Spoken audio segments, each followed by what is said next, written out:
Hello, and welcome to Abby Tyler's Healthy Living. My name is Abby Tyler. I'm your host, a family nurse practitioner, a health and wellness blogger, and a community volunteer. In here, we discuss evidence based health information regarding mind, body, and soul with a holistic emphasis. Thanks for joining me on this journey of health and wellness. Please enjoy the show.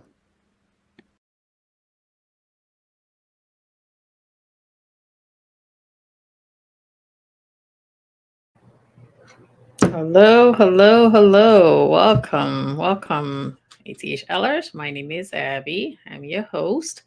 How are you guys doing? Hope all is well. Hope all is well. Welcome to our Tuesday show. Just my quick disclaimer. I am a provider, but I'm not your provider. So whatever I say here, please do not make any changes to your regimen without first checking with your provider. So I'm just going to get myself situated here for a second. Okay, so the topic tonight is how to prepare for surgery. Okay, so make sure share the show if you can, please. Invite others to watch. It's very important. Okay, so let me just move my stuff here, making sure everybody is getting the show. Okay. Okay, so again, let me start. I want to make the rush. So this, by the way, this I want to be talking about here. This is important, but it does not supersede and it doesn't take the place of you with whatever specific instructions that your surgeon or your doctor has told you to follow. Okay, this is just in addition to what they're doing. Okay. So for surgery, you going for surgery, you've spoken to your surgeon, you've spoken what is like surgery that it can be maybe next week or surgery that's planned way in advance. And sometimes also if you're going for like a planned C-section and things like that. So you've already had that in set up and everything is arranged, and you're supposed to be okay to tell you you're having surgery maybe sometimes next week or next month. And also there are some things that you have to get into putting together before you get ready for surgery. And those things are very important because it can also affect your healing period and also the surgery period and also the healing period and post-operative period too. So it's important. Okay. So first of all, like again, I said, it doesn't take the place of what your surgeon told you. Okay. So let me start there by saying, please, for those of you who have not liked and follow yet, please hit the like and follow button. Okay. So let me just do that. So, first of all, let me start by saying that if you were supposed to go for a surgery and your surgeon says you have to go and get your surgical clearance from your primary care doctor, your primary care provider, that means you probably have some issues going on, or they just want to make sure that your heart and everything is safe enough for you to go to surgery. Okay. So, if they tell you that you need to go get clearance before you may have to go for your physical examination, you will have to get some labs done. They might say you need to get an echocardiogram, depending on your heart, electrocardiogram, which is just the EKG, and again, some blood work. Now, it's important that if they tell you to do that and they have the surgery day set, remember, surgery is surgery. So if you're going for any kind of anesthesia, anything can happen. Okay, so they want to make sure that you're okay to have a surgery, or you have low risk to have, for anything to go wrong. Doesn't mean anything doesn't go wrong, but they just want to make sure.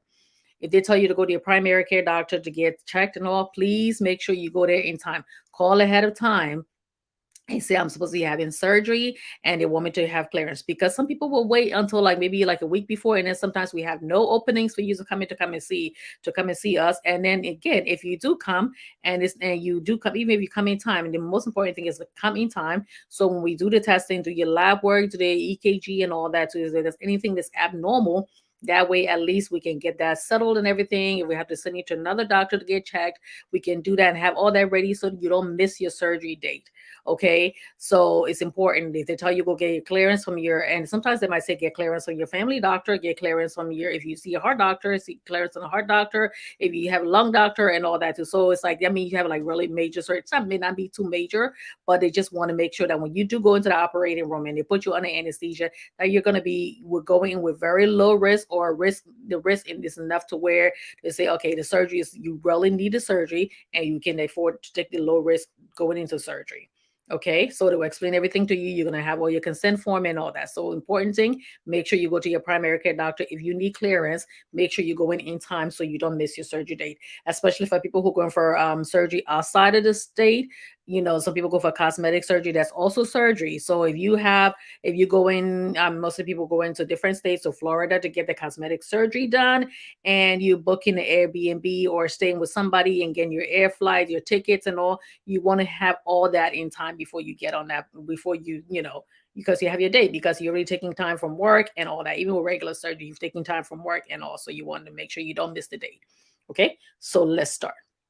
So prior to after you do that, so the first important thing, like I always tell people, if make important life choices. Okay, so you want to talk again, speaking to your doctor, you want to make sure that you're eating healthy, already eating high fiber food, high vitamins and all that. You're gonna be checking with your doctor first to make sure diet is okay for you. All right, eating healthy, because the healthier you are when you're supposed to be going into the surgery, that's gonna increase your healing powers and all that. I'm just speaking in general now. And also, you don't want to go in there where you're not in the best of health. Of course, if you're having surgery and for other things that you've been sick, you don't have any, you can't help that. But you want to make sure you set yourself up. It's like, say you go into a battle. You want to make sure you go into a battle very strong. So when you're there, when you're fighting, when the enemy is coming against you, your body is strong enough to handle that. So because if you go into surgery and they're cutting you open, or they're doing this and they're doing that, and you want to be strong for that. So make sure prior to that time you're eating healthy. You want to be eating healthy anyway. So that was one of the main things to tell people, want to be eating healthy anyway, develop a healthy eating habit. So that way, if you have to go to surgery, you're already strong. The same way now with COVID and the flu and all of that, you want to stay healthy, because if anything comes against you, your body will be ready to fight it. Okay. So eat healthy prior to going to surgery. Okay. Prior, and get yourself ready to be, to go to surgery. Okay. If you exercise, of course, I've been talking about that. We're talking about going to the gym or exercising at home or going for a walk, doing some body weights and all that. So you want to exercise, all of that. The eating healthy, exercising, you keeping your body strong, because you need to heal up. You need to be strong enough to heal up. That's why sometimes when people come from surgery, it takes them a little while to get used to eating and eating healthy. So at least if your body's healthy, when you go there, you go to surgery, and you're coming back and your body took a little while to get used to the food, because you may have some nausea, some pain, and all of that. When you're having all of that, you don't want to eat. So when you're going into it already strong, at least that way you can say, okay, I'll be taking some light soups here and there. I can eat something like maybe some crackers, some cream of wheat, and things like that until my body is strong enough. And you'll be eating some fruits. But when you're nauseated and pain, the last thing you want to do is eat anything heavy. So you're strong enough, you're exercising, and also after surgery too, you may need some physical therapy. So if you're already in the habit of like moving around more often and more active when you go for physical therapy, you can get out of there and be able to get out of the hospital soon enough. Maybe if you have to go to rehab, and you'll be strong enough to go to rehab and be able to be discharged early. Okay. If you do smoke, quit smoking. Okay, there's so many different ways. Or quit smoking or cut down smoking, because the higher you are, this if you smoke, if you smoke, or if you and you're a heavy smoker, also it makes it dangerous, because when you're going for anesthesia, that's where most of the danger comes in. So it's very important. And if God forbid, if they have to put you on a vent, you have a longer time stay in the vent, because your lungs are not strong enough. So you want to make sure, if you smoke, stop quitting smoking. You're going to be discussing that with your doctor, and also discussing that with the surgeon too. So they'll tell you, okay, we can't do any surgery yet until you start, you cut back on your cigarette smoking and all that, because we don't want you like dying in OR. We don't want you dying on anesthesia. We don't want you staying on the vent for too long. Okay. So 1-800-QUIT NOW. That's another method. There's so many different ways of quitting smoking. There's gum. The gum, the candy, the patch, and so many, and tablets and all that. So many other ways. So speak to your doctor, let them know they're going to be asking you all those questions, and you have to be honest, because you want to make sure that you have the surgery and come out of there, have a successful surgery. Okay.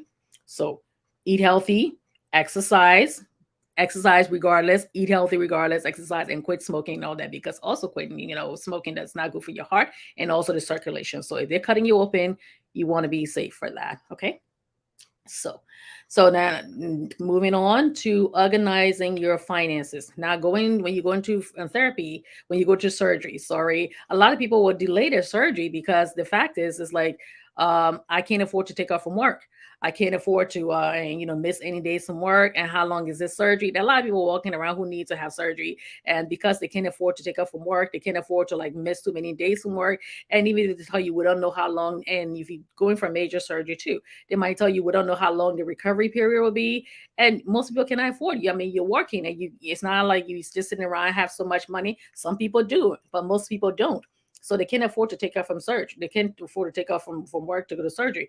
But the important thing is, you want to organize your finances. If you, because sometimes you absolutely have to, you can do that, do everything, put everything together, and then you can arrange for surgery. Okay. So ensure peace of mind. Contact your human if you work in like a big company or a company that, if you're not self-employed, put it that way. Contact your employer or your human resources department. Make sure your long-term disability, your short-term disability, sometimes I think it's 6 weeks, and your long-term I think it's 12. But some employers won't stop paying for at least 2 weeks, and 2 weeks is a lot of money to lose if you're not working. So find out how your coverage is set up. If they have any supplemental disability stuff, you regardless of whether you go to surgery or not, make sure I think the one everybody's most familiar with is Aflac. So I'm not endorsing anybody, but that's the one most people see on TV. But talk to them and get the options and all that, seeing any supplemental disability, because sometimes, some company would pay you, I think 60% of your regular pay, and that's a lot of money. And that 40% you'd be missing that. So at least that supplemental income, they can put that on there, and you can get that money. So but of course you have to pay into it. So check with that, okay? Because if you have to be away from work more than 6 weeks and all, you're gonna need that money. Your family will need that money, especially if you're the major breadwinner or if you're the only breadwinner. You really need that money, and you need that peace of mind, because you need to have the surgery in order to live, but at the same time you need to be able to work to live, so your family doesn't miss out on the money. Okay. Speak to your healthcare provider, again, the surgeon. Make sure, get a clear idea of all the different testing you're going to need, your inpatient, outpatient services way before you go to surgery. And after surgery, you may need some pre-authorization, because there's certain tests you need pre-authorization for. There's certain you may need maybe some kind of supply, some kind of machine. You want to make sure that they're going to be, get all your pre-authorization already checked, because if you don't get all those things done and you need it after, the insurance, the billing company will be coming after you. So make sure that you're getting your surgery, you're getting all your pre-authorization, any kind of medication, anything else, make sure that it's fine before you leave. Okay. And sometimes, there will be times, and what I wrote to, I said, take a little notebook with you, and if you can have somebody go with you, make sure they go there and write these things down, to say, okay, I'm going to need this. I'm going to need this test by this day. I'm going to need to repeat this test or this day. I'm going to need to make sure my pre-authorization, and make sure when you go to your primary care provider or your surgeon and you haven't heard back from them for a little bit, call. Be your own advocate. It's not like I said, we're just putting your things aside, but most of the time when you come to see us for like pre-op clearance or some other things, we have so many other people who have already brought theirs. So we usually say, give us at least 2 weeks. And if it's getting close and all that too, and you haven't heard anything yet, call. Just say, I'm just calling to find out, just want to make sure. And sometimes, some things get lost in the middle there and all, and we're human beings, okay? So just call and say, oh, by the way, my surgery is next week, and I know we got everything. I'm just calling to find out if everything's done yet. Did you fax it? If they're supposed to be faxed, make sure you ask them when it's supposed to be faxed to the surgeon's office before, because some tell you if they say we don't receive it within 48 hours of the surgery date, the surgery is canceled. You don't want to find out that the morning of or 2 days prior to that your surgery was canceled. Okay, so make sure you get that. And these things can be really expensive too. And also ask about a deductible too, because even when you're in a hospital, you have to pay a little bit of amount too. So see how much it is, and see how much, and if you need a surgery, and how you can, say, okay, I'll just put myself on payment arrangements and pay later on. Okay. Okay, and going on to arrange for help. All right, I know sometimes we don't want, it's like, oh, you got so much stuff, and I don't want to ask people for help because I know how they're going to be.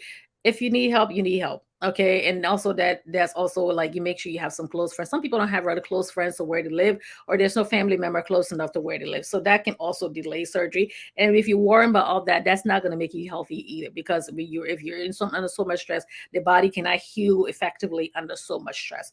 Okay, so talk to the surgeon. Say, yeah, I understand I need to do this. Talk to your family doctor. Oh, I understand I need to do this, but I need to make sure that my family's going to be okay. Even if you're like, husband and wife in relationship, sometimes both of you work in certain kind of hours that one person can't afford to stay home with the kids while you're in the hospital. They have to work too. Okay, because you may not be working, and what if you have been sick for a long time and you didn't have a job then? So you're depending on that one person's income. So it's important to ask for help. Say, I understand That's why it's kind of nice to kind of be, join some social group in your community. It's kind of hard because some people are like, oh, I don't like being into all that. I like to be by myself, but you never know when something may happen. Okay. You can also, like, it can be a church group, it can be like a religious group, it can be a women's group, or any kind of group, or people at work who you can find out who you hang out with. Okay. So if you have small children, who's going to watch the kids? Isn't anybody going to be dropping the kids to work? I mean, if you work 7 to 3, or you work at certain times and the kids come home from school, will somebody be there to pick them up? In America, you can't leave children who are 12 years and younger by themselves. Okay. And even if they're young, even if the oldest person is 12 or 13, if they have very young siblings, somebody has to be home too, not, you can't leave them for a very long time. So find out, can you please pick them up from school? Can you drop them off here?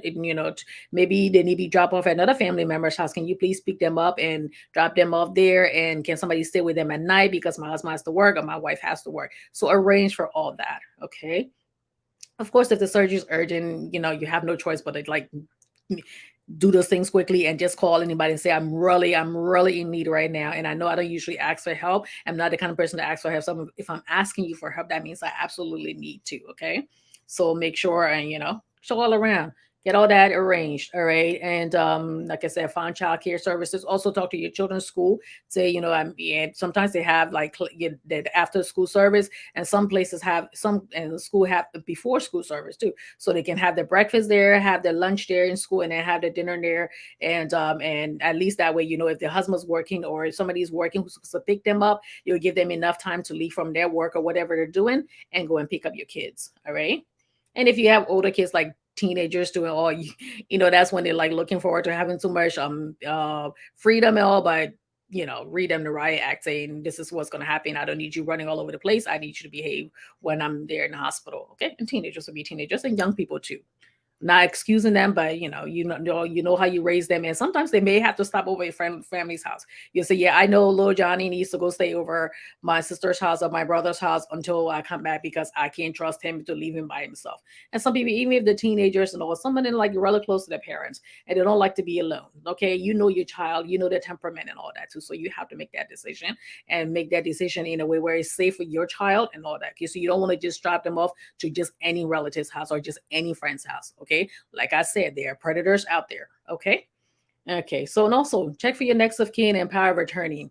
All right. Or you said, okay, this person's my next of kin. Doesn't mean that person is your power of attorney. So, and also the person can't just call and get any information to you. You have to be like incapacitated to actually get that information, because some people will call and say, oh, I want to know my the medication my family member had today, or this one. Well, you can ask your family member, because I'm not telling you that unless your family member is completely out of it, and we have that paper in writing stating that this person needs to know certain things. We're not going to tell you everything, and we're not going to tell everybody everything either. So we tell you, and that's up to you and your family to say, okay, we're going to tell this other person, because when I ask for the phone from everybody, that's when I worked in the hospital. But at the same time, even if you're in when you came to the primary care office, too, sometimes family member might call back and say, my family member was just there and they didn't understand it. Okay.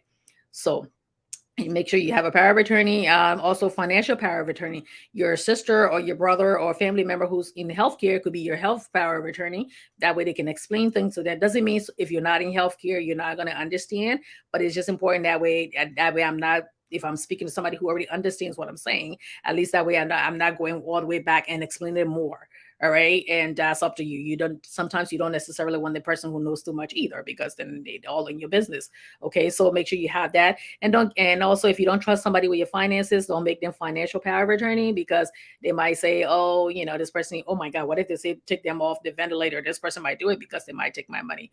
Have a good rapport with that person, explain to that person long in advance. And even if you don't have the paperwork, but you put their name there, explain to them first, I'm putting your name down as person to notify if anything should happen to me or make that decision. So discuss that. That's where advanced directives come in. I spoke about that a couple of months back. Make sure if you're 18 and above, make sure you have some kind of advanced directive, or somebody is aware that if anything should happen to me and I need somebody to make decision on my behalf, I'm choosing you.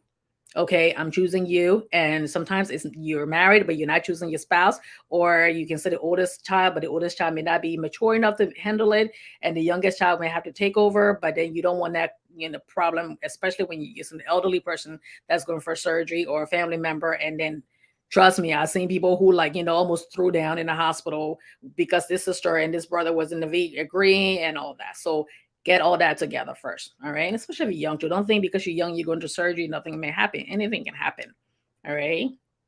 So making sure you if you need to take time off from work, get your at work where you taking out, they'll say, okay, what about weekends? Okay, so unless it's the FMLA, the Family Medical Leave Act, get that form to your primary care doctor soon enough, because trust me, that form is a lot to fill up sometimes and everything, and we can't put to be determined or unaware of this time or noon left at this time. We have to be so precise. So make sure if you have to do that, get that. If you have to have somebody work for you in the weekend, get somebody to work for you in the weekend. So it's always good to have a good friend at work. As for me, it's me, and this, I'm the provider there. So it's like I can just say, okay, yeah, can you work for me? It's different when you work in a different field. Okay, so make sure you check with your provider, your family member or your employer. Alrighty, so I will just go in here for a second and just take a little bit of water. See, I've been trying to drink. I don't 8 ounce, the bigger bottle. This one would encourage me more to drink, so I've been drinking from the smaller one. Make sure you're drinking water, unless if you have congestive heart failure, or other kidney issues. Okay, so excuse me. Okay, let me just see here. I didn't want to stop right in the middle, but I'm just going to see some that. Alrighty, so let me see here. Roland is watching from Congo Town. Thank you, Roland. Glendy, she's watching. Hi, Glendy. Oh, my girl. Oh, okay. Got the whole Women with Words crew over here today. Hi there. Albert was said great healthcare information from her. Thanks for good public. Thank you so much, Albert. And it was nice working with you the other day. And Esther Kova is watching. Hi, Esther. Okay, my people. Okay, so going back here. So, okay. I said check with your next of kin and also family member. Also, when you go in there, let me get here. Contact home care if you need home health aid. Okay, because sometimes when it depends on the surgery that you had, you may need home health. The nurse that has to come over to take care of your wound, or you need an aide to kind of help you out a couple of days, and especially to get washed. Or moms or women, if you have like a male child, like just a son and all that, they're not going to be helping you get washed. And sometimes even your daughter may not want to help you get washed and all that too. So they may help you out, but just they like the intimacy and all. So they might say, okay, I will just give you the towel, you can wash yourself, and I'll help you get dressed. I'll do this and all that. Because like again, you know your children's temperament. You know the ones that can do it. Don't say, oh my God, I was sitting here and I was just sick to death and then nobody was helping me. And you know your children's temperament. So you may need, and they may not be home to help you. What if the nurse is coming over at a certain time and they have to go to school and you're home? You want to, like to help you fix your breakfast and all. And the nurse may come over, and then the aide may come over to do your wound care and do everything else. Because if you had other surgeries that require a lot of home care, you want to make sure you get that check first. So paid home care, because you can't just depend on people to help you. After a while, people will start going back to the regular stuff. Some people, they have surgery and their whole family sitting there and they're having a good time, and they come over to take off from work and come and help and take care of that person so that person's healed. Not everybody's that lucky. Okay. So, and even with sometimes you don't want to overburden your family members anyways. Okay. So make sure you get that checked. And also, if you need any kind of pumps and things like that, make sure they know how to use it. Your electric and it's sitting somewhere and everything is set up. Usually what I used to do remember when I had surgery, I was like, my husband would make sure that everything I needed was like where I could reach it and all. So that way, and I didn't have to be calling, and I didn't have any chance of like falling over or something and getting hurt. So it's important. And especially for an elderly person who already has problem walking and things like that, make sure everything is set to where they need it. All right. And also make sure physical therapy, you want to check with your doctor too, to make sure after how soon can you drive, or you want to have a ride to go home, most important thing. And then when can you drive again to go for a post-op appointment, because you have to go back to the surgeon's office to get checked if you have stitches, and to make sure you have vital signs and all of that, and check you over. When can you go see your family doctor? How far can you drive, and all of that? Okay, sometimes you're taking pain medicine, the pain medication can make you sleepy. Okay. And if you're having severe pain too, that can also affect your driving. So you either having so much pain, or you're making you too sleepy that you can't drive. So make sure it's important when you're taking your medicine. Okay. And if you have to go to the hospital, packing. Make sure you pack enough. And because sometimes people used to come to the hospital and to ask, oh, do you have a charger? Do you have this? Do you have that? Don't take anything too important. They will say, don't take anything too important to the hospital that you can live without. Okay. Don't bring the little nice vase that you got from your grandmother gave you to your great great grandmother when you're coming on the Mayflower or whatever it is, or something that that's been your family, some tribal gem that's been in your family for many years. Don't bring that to the hospital. Keep it at home. I don't care how close it is, and it's your good luck charm. Keep it at home because we tell you that certain things that the hospital is not responsible for. And most hospitals just have like a little envelope, manila envelope. So if it can't fit in the manila envelope, they're not putting it in a locker, and they're not responsible for anything else that gets missing. Okay, but you want to be in the hospital and you want to be comfortable while you're there, because if you're comfortable, that also helps with the healing process too. So we'll do that. I tell you some of the things you want to carry with you. Toothbrush, comb, and all that too. Of course, if you go into a hospital in a modern hospital, you're gonna have all those things. But some people want their electric toothbrush. But what if you're gonna run with somebody else? So the less thing to carry, to just carry enough to make you feel comfortable.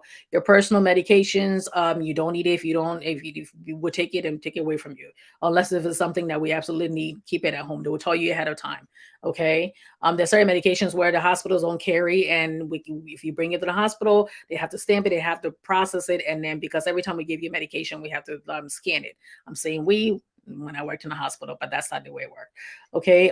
Any products, maybe you have very sensitive skin and you don't want to use the hospital soap and the hospital lotion and all that, you can bring your own, of course. Don't bring anything too fragrancy, anything that's going to cause it, especially if you have like a wound site. Don't bring anything really, really, yeah. Also earplugs, because the lights from the call lights always will be going off. If you work on the floor that you have to be in a heart monitor, the heart monitor buzzer is going to be going out. The pumps, with the IV pumps, are going to be so get ear. We used to have the pack there where we had the face masks and also earplugs, but you could be in the room with somebody who's talking to the family member all day. Some people have family members that they talk to all day, and then another person's like really quiet. You may be in the room with somebody who loves to just be, want to talk to you the entire time, and you could be sitting there like, okay, we had this patient. It's like this cute little Liberian lady. She was so cute. She only spoke Bassa, okay. And then we had this other lady who only spoke Russian. So and they were just talking with each other, and they just had a good old time, Then when one of them left, the other was like so sad. She wanted to talk to the other person, the other new roommate, and they're like, "No, I don't want to. No, just please tell her I just want to sleep." But she didn't want to be alone, so it's important, okay. So make sure you do that and get that check earphones and all that. Cell phone charger. Don't bring anything too expensive. Okay. Again, I remember one time this lady brought her nice little angel. It was cute little angel, and we're just sitting there on the desk, and I was like reaching over, and I like hit it by mistake, and it fell over, and oh my god, and the neck fell off. I felt like, oh my God, like I was just gonna just pass out that day. And she's like, I'm so sorry. I think the only reason why she was, she apologized. I mean, she was like really understanding was because I was pregnant at the time. Because I was like, I mean, I was sweating buckets, and I so they said, please do not bring anything important to the hospital that you can live with that. I know it's a nice angel, but in case of an emergency, there's any time. What if then, somebody start having issues with breathing or chest pain or anything that we when you have them, when they call a code, if you've ever been in the hospital, 10,000 people run into your room, okay? And then we get settled and put everything together, but it's like 10,000 times the speed. So anything that's important is getting out of the way and being thrown out of the way. So it's important that you don't bring it, okay? Because we tell you that anytime anything can happen, all right? So let me see here. So cell phone charger. You can bring your ebook and bring your they said, like whatever else and all that. But just enough magazines. I don't know anybody reads magazines anymore. Everybody just get on Facebook or TikTok now. So but anything like that. But anything important, don't bring it because like I said, we're not responsible for keeping it. Okay. So we want you to be okay there. And credit cards, juries, and all that, leave it at home. Okay, the hospital again, but we can because if it's going to be in the folder, then why bring it? Okay, so bring that in. Post stop. Moving to that. Let me see any more top questions here. Oh, it goes Rachel Taylor. Oh, my cousin. You are so professional. Oh, thanks, guys. How are you? Thank you, thank you, thank you. Love you. Okay, so post-op, you want to check like in, like I said, for transportation when you're supposed to go for your PCP. When you do go see your doctor, bring all the medications with you, your family doctor also, because we have to do the medication reconciliation. Like I said last time, we have to check all the medications you were on before and all the additional medications that they put you on. If you need pain medicine and the surgeon put you on pain medicine, that surgeon is the one that's going to renew your pain medicine, especially if it's a narcotic. You want to check with them and say who's going to reckon who's going to be managing my pain medicine, because if you come to me, I would tell you the surgeon's supposed to be continue pain medicine, okay? Because some of them will put you on pain medicine for a very short period of time, and they might say follow up with your family doctor. And it's like, okay, if you come to us, we're going to start decreasing it.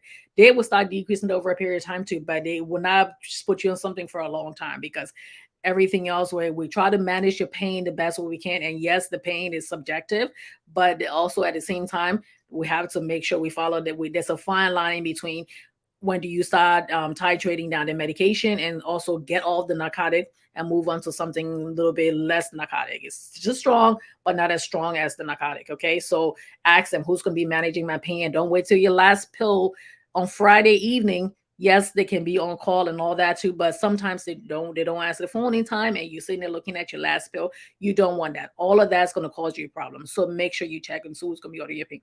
Check with see to see who's going to, when you're supposed to start having solid foods again, because you may have to have especially if you have like gastric sleeve, like where for weight loss surgery, there's certain things. Before that, you have like a whole year of your therapy and everything you're supposed to do anyway, so you should know that. But you, of course, you're going to be asking more questions. And most surgeon office have their nurse navigator where they'll go back and forth with you. They have the social workers in the hospital, have the nurse care coordinators in the hospital, and they'll try to make sure everything is arranged before you go home. If you have to go to a rehab center for a short period of time, they're going to arrange that. Doesn't mean everything is going to run smoothly. We try our best to make everything run smoothly. And sometimes when you come back to see the primary care doctor after you leave, sometimes we don't have all the discharge instructions either. So there will be times where we have to go back and look and do a lot of reading. I tell patients, I have to prep for all my patients before I go into the room before I see them. So I'm spending a lot of time at home looking over and reading this and reading that and reading before I go into the room. But doesn't mean that we have everything. And sometimes what was there is like was changed around before you came to me because you saw other doctors too. So making sure that you have all of that. Okay. And let me see here. I think I got everything. So basically, what is surgery or major or minor or whatever cosmetic surgery doesn't mean that's something that just something just facial stuff or just something to make you look good. You can need that because you had surgery and you need to fix something else. All right, so it's important that you speak to your doctor. So I'm just going to conclude. Make sure you speak to your doctor, speak to your surgeon, make sure you speak to your primary care doctor. Most important thing, if you need any clearance from your family doctor, finding out, go into them in time long enough so in case if there's anything abnormal that you need to get additional testing, you had that done before the surgery date. Okay, make sure you speak to your employer that you have your days off and everything. If you need family medical leave absence form, making sure you bring that in time. Okay, have all the information, have somebody to go with you to advocate for you, have a little notebook to write things down. Try to get childcare. Don't be the one to say, I don't like asking for help. I myself, I don't like asking for help, but there will be times where you may need to get help. Okay. So get all that done. And then, if you smoke, quit smoking or cut back significantly. Exercise not only for surgery, but exercise at all time. Eat and all that. Stay active, put it that way, because not everybody can exercise, okay? But just try to stay as active as possible because you want your lungs to be nice and strong when you go into the operating room. Because then when you sign that consent form, they tell you everything up to and including death, okay, regardless of major, because anything can happen, but you want to lessen the chance of anything happening, okay? So dog net, even for people going for planned C-section too, like I said, that's also surgery. All right. So have all that, have your friends, and breathe, breathe. If you can pray. If you can meditate. Okay. I believe medical science and religion and all that can coexist. And also as long as they come together and they can coexist at the same time. Every hospital has a religious department there. So they have priests or they have pastors or they bring in an imam or they bring in the rabbi and all that too. So if you want to see those people, maybe you can ask the nurse and all, and they can bring those people and come and talk to you. Okay. So what most important thing, just make sure you follow that. And then most important, make sure you follow the specific instructions from your doctor, okay, from the surgeon. What are you supposed to eat the night before? What medication you're supposed to take? Be honest with the kind of medication you're taking, especially men. If you take anything for erectile dysfunction, be honest about that, okay? And ask when you're supposed to take that within 24 to 48 hours of your surgery, okay? Please be honest with that. Nobody's judging you, okay? Just go ahead and say, okay, these are the medications and have everything written down. Make sure you know your next of kin, make sure your POA is, and to protect you and your family. Okay, so I wish you all the best of luck if you have surgery. If you have family members having surgery, check with them too. And I wish you all the best of luck. Hope everything works out fine. And you can keep this information for in the future if you need it. You may not be having surgery now, but you know somebody who's maybe having surgery. So please share the show. Please share the show. Please share the show. This is my Tuesday show that I go a little more in depth. And then during the week, I do my Abby's Daily Dose if you guys been watching that recently. So if you haven't liked and followed the show, please like and follow that. Please like and follow the page. Also, please give me a thumbs up. Okay, if this show has been helpful, please give me a thumbs up, like whatever, love sign. Please give me a thumbs up. And I really appreciate you all because doing a health show is not the big, it's like a thankless thing because it's not sexy. Healthcare is not sexy. Okay, so bringing the show to you guys and putting it together to make it for a general audience it's a lot of work behind the scenes, especially considering the fact that I'm also working mom, wife, daughter, and all that, and sibling and cousins and also. But thanks to all of you who tune in every Tuesday, and please share the show. Thanks for you who will be watching later, and I will be back next Tuesday at 7 p.m. If you're watching from other channels and other forums and all, please consider joining Abby Tyler's Healthy Living page because I do post a lot of different things during the week. They're very helpful. Okay, so I don't want to make this any longer. Thanks to all of you for watching. I appreciate it. And let me just check and see if there's any more statement before I go. I think I got him, got my cousin, and then I got the other person. Oh, everybody's watching tonight. I know. Hey, he's good. Hey, cuz. Yes, yes, yes, Jackie Jackson. So, alrighty then. So I don't see any other comments there. So I will talk to you later. Don't forget, hit like and follow. One of these days, I will just show people how to do that because sometimes people don't. When I say hit like and follow, Okay, so watch those of you watching from YouTube. I also say thank you and please be safe out there. Weather's crazy in certain places. No, be safe out there. Okay, so I'll talk to you guys later. You take care and good night.